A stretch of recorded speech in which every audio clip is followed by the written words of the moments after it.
Presented by RK Dhumaka Music.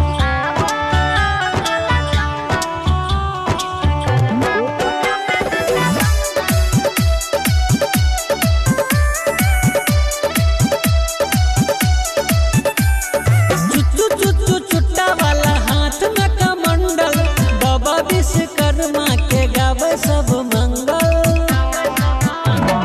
गली गली बाजा बाजे, भक्ति में सब रंगल, डीजे बजा के करे छे सब दंगल।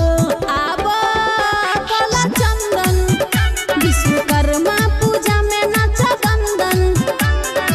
आबा काला चंदन, विश्वकर्मा पूजा में नाचा बंदन।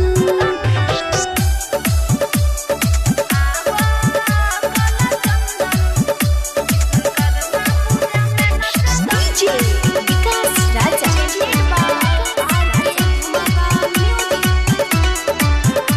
दाढ़ी वाला बाबा मुझे दे दो दाढ़ी, मैं भी चढ़ के घुमाऊंगा। आश्विन महीना में हर साल बाबा आपका मूरत बसाऊंगा। चाचा चाची भैया भाभी सब लगल छै, बाबा विश्वकर्मा के मूरत सजल छै। देखू देखू बाबा आए हाथी पर चढ़ल छै, श्रद्धा सुमन से सबके बढ़ल छै। आबा काला चंदन, विश्वकर्मा पूजा में नाचा बंदन।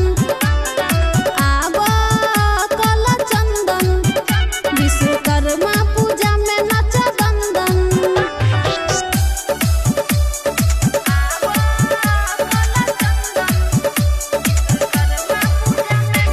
DJ Vikas Raja. Presented by RK Dhumaka Music.